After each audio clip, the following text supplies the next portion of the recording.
10 weirdest things animals do. Number 10. Animals can urinate just about anywhere, and it wouldn't be considered abnormal. But turkey vultures have found a way to make even that weird. That's because the birds have been observed peeing on themselves. Strange as it may seem, scientists have a word for the practice: urohydrosis. Apparently, some birds urinate on themselves as a cooling mechanism. The evaporation of the liquid creates a cooling sensation, which helps them get by in some of the warmer regions of South America. The urine might also help boost their immunity, since the acids contained in it could sterilize their legs after the many hours spent around rotting flesh. Number 9. Sand tiger sharks take sibling rivalries to a whole other level. Scientists analyzing female sand tiger sharks across different stages of pregnancy have noted that the number of embryos seem to progressively reduce in the later stages of pregnancy. Where are the missing embryos going?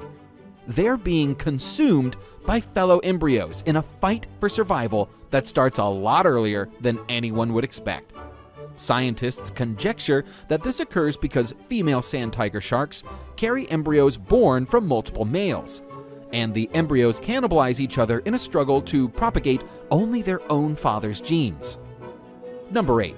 Most commonly known as naked mole rats, also called the desert mole rat and sand puppy, they are neither moles nor rats, but a type of guinea pig.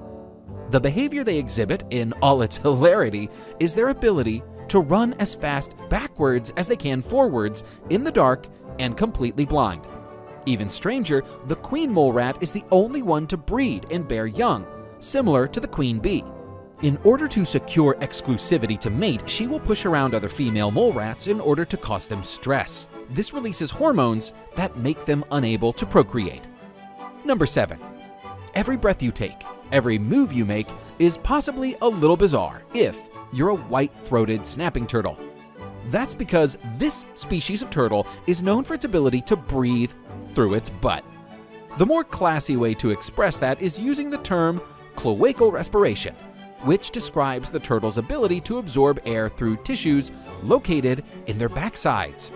The white-throated snapping turtle is an endangered species, unfortunately, so conservation efforts are underway to keep them breathing, even if how they do it is a little unusual. Number 6. Ravens have an interesting symbiotic relationship with wolves, which leads to some interesting behaviors. Ravens are known to be extremely smart birds, maybe even the most intelligent birds known, some might say. However, they aren't the best hunters on their own. To make up for their lack of prowess in that department, ravens imitate wolves to call out to them when the potential exists for a kill. Once the wolves show up, make a kill, and break down a carcass, the ravens take their share and go on their way. Number 5. For all those anal retentive interior designers, the bowerbird enjoys decorating too.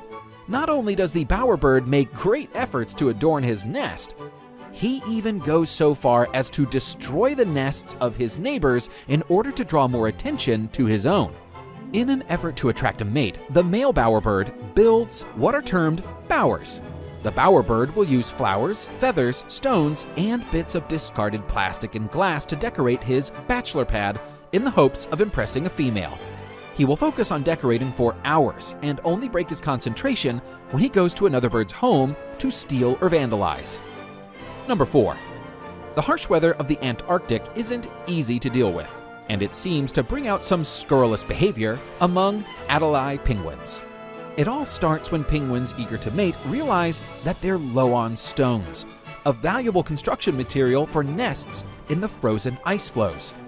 Females take it on themselves to acquire the required stones, but not by foraging for them.